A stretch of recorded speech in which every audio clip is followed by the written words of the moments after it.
Bien-aimés dans le Seigneur, bonjour. Je m'appelle Frère Ring. Je suis là pour vous passer le message de l'Éternel. Mon message d'aujourd'hui est basé sur la sanctification du corps, de l'âme et de l'esprit. Alors, la sanctification fait référence à la mise à part pour Dieu, qui est l'effet de notre obéissance à la parole de Dieu dans notre vie. Ici, il s'agit d'une mise à part, une fois pour toutes, par laquelle nous appartenons à Dieu éternel et d'une composante essentielle de notre salut, de notre union à Christ.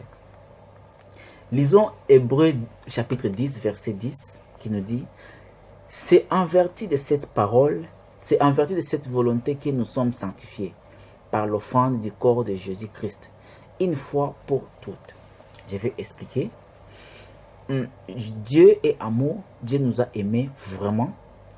Alors, raison pour laquelle il a envoyé son Fils, comme le dit dans Jean 3, verset 16, il a envoyé son Fils afin que quiconque croit à lui ne périsse point, mais qu'il ait la vie éternelle.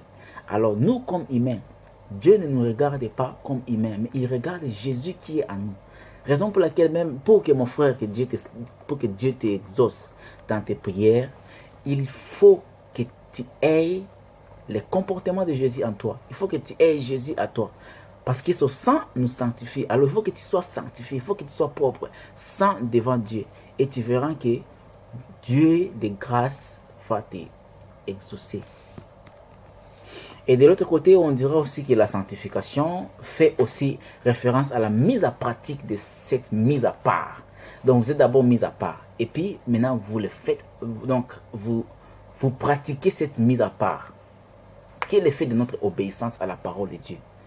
Donc, quand nous obéissons à la parole, on lit la parole et nous obéissons, c'est déjà cette pratique de la mise à part qui est notre sanctification pour Dieu. Nous lisons dans 1 Pierre, verset 1, non, 1 Pierre chapitre 1, verset 15 jusqu'au 16e. Mais, puisque celui qui vous a appelé est saint, vous aussi soyez saints dans toutes vos conduites. Oh, mon Dieu. Et le verset 16 nous dit, selon qu'il est écrit, vous serez saints car je suis saint. Ça, c'est maintenant Dieu lui-même qui dit, vous serez saints car il est saint. Donc, la sanctification, donc Dieu nous appelle à la sanctification. Voyons voir même dans Hébreux 12, 14, qui nous dit, recherchez la paix avec tous et la sanctification, sans laquelle personne ne verra le Seigneur. La Bible n'a pas dit rechercher la paix avec tous et la sanctification sans lesquelles, mais plutôt la Bible dit sans laquelle. La Bible nous présente deux choses, la paix et la sanctification, mais la Bible dit encore sans laquelle, ce qui signifie sans la sanctification, personne ne verra Dieu, personne ne verra le Seigneur. Si tu es sanctifié, même dans tes business, supposons que tu as un business que tu fais, tu as tes deals, parce qu'actuellement les gens sont dans des deals. Tu as des deals, tu as des business, tu as ton boulot, tu fais tout ce que tu fais dans ta vie. Quand tu appelles Jésus, il faut que tu sois sanctifié et puis tu verras la main de l'Éternel. Alors, parlons maintenant des trois niveaux de la sanctification. Parce que là, maintenant, on va commencer le message. Maintenant que je vais entrer dans le développement de mon message. Alors, il y a trois niveaux de la sanctification. Sanctification du corps, de l'âme et de l'esprit. Alors, parlons maintenant de la sanctification du corps, de l'âme et de l'esprit. Le corps, c'est l'enveloppe corporelle avec les 5 sens que nous connaissons. L'ouïe, odorant, toucher, goût et d'autres. Et l'âme, c'est la partie émotive caractérielle de l'homme. La Bible positionne l'âme dans le sang. Si vous lisez dans Lévitique 17, verset 11, la Bible positionne l'âme dans le sang. Et c'est au niveau de l'âme que nous avons des émotions. Donc, si on parle de la sanctification de l'âme, on touchera des points comme la sainteté des émotions, des caractères et des habitudes. Et l'esprit, c'est le souffle de vie en nous. C'est l'essence vitale même. c'est la partie motrice même de l'homme. Et dans l'esprit, nous avons nos visions, source même originaire de nos pensées, vient de l'esprit. Et entre l'esprit et l'âme, il y a ce qu'on appelle la conscience. La conscience se trouve entre l'esprit et l'âme. Et l'esprit, est vraiment l'entité qui donne le sens de vie. Commençons par la sanctification des corps. 1 Corinthiens 6, verset 18, ça nous dit ceci. Fuyez l'impudicité. Quelque autre péché qu'un homme commette, ce péché est hors du corps. Mais celui qui se livre à l'impudicité pêche contre son propre corps. Bien-aimé, la Bible nous dit que notre corps est le temple du Saint-Esprit. C'est-à-dire, nous devons s'abstenir de tout souiller de corps. La plupart du temps, on se livre dans l'impudicité sans le savoir que nous sommes en train de souiller le corps, qui est le temple même du Saint-Esprit. La Bible nous dit de résister au diable. Dans Jacques, la Bible dit de résister au diable. Mais, par rapport à l'impudicité, la Bible dit fuyez, comme nous avons lu dans 1 Corinthiens 6, verset 18, ça dit fuyez l'impudicité. Donc l'impudicité, c'est un péché à fuir.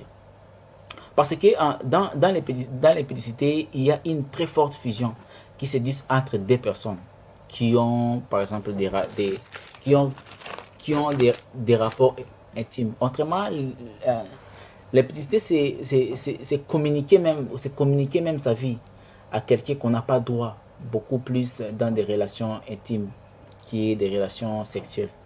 Lisons par exemple, pour confirmer ça, nous allons lire dans Proverbe 5, verset 8 à 9. Nous lisons au nom de Jésus-Christ.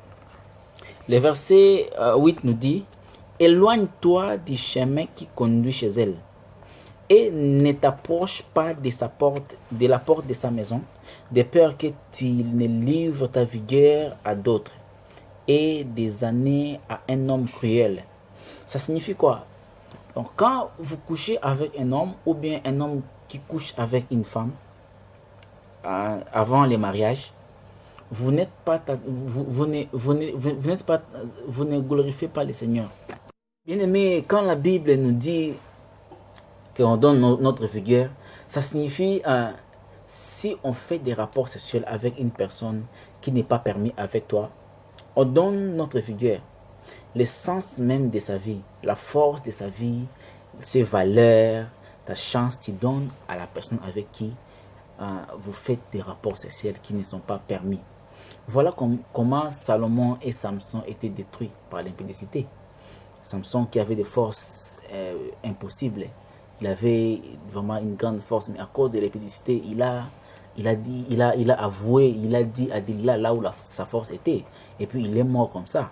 Prenons par exemple Salomon, il a même écrit des proverbes, mais à la fin des comptes, après avoir couché avec ses femmes, avec ses concubines, il s'est lancé à se prosterner devant les idoles. Raison pour laquelle aussi, Salomon, il est mort comme ça. Donc l'impudicité détruit. Donc l'impudicité, vraiment, c'est pas bon pour un enfant de Dieu. L'impudicité te sépare de Dieu. Les gens pensent que l'impudicité c'est bon. Non, l'impudicité te sépare de Dieu. Ça te sépare donc, en commettant l'impudicité, donc ne pense pas que le Saint-Esprit sera là. Parce que Dieu, il y a une très grande différence entre la lumière et les ténèbres. Dieu est la lumière. Et quand tu ramènes l'impudicité, le fait de coucher avec des femmes, des bisous bizarres, des caresses bizarres avec des femmes ou bien avec des hommes, automatiquement tu es en train de... Non, le Saint-Esprit ne sera pas là. Et puis le Saint-Esprit part. Et quand le Saint-Esprit n'est pas là, c'est lui qui n'est pas conduit par l'Esprit. C'est un grand problème. C'est un grand problème. Alors il faut toujours penser à la sanctification. Tout ce que nous faisons sur cette terre, nous avons des missions à accomplir. Alors pour que ces missions soient accomplies, nous devons être saints devant Dieu. Et Dieu va nous voir, il va nous bénir de toute sa bénédiction, comme il a dit dans Deutéronome 28, verset 1 jusqu'à 14. Bien-aimés dans le Seigneur, parlons maintenant de la sanctification de l'esprit. Que peut être le souillure de l'esprit? C'est le fait de toucher nos croyances ou ce qui motive notre attitude. Lorsque l'esprit est souillé, il est évident de voir l'âme et le corps qui vont aussi enchaîner la souillure. Prenons par exemple les mauvais caractères répétitifs. Sont causés souvent par des souillures de l'esprit. Quelqu'un qui est impoli, quelqu'un qui discute trop de discussions. Celui-là aussi, donc tout ça provient des souillures de l'esprit. Par exemple, prenons encore aussi une personne qui se dévalue, qui se rejette, qui ne s'accepte pas. Ça vient souvent d'un élément étranger qui est entré dans l'esprit. Car Dieu n'a pas créé l'esprit de cette façon-là. Souvent, ces personnes sont des personnes mensongères pour se faire apprécier.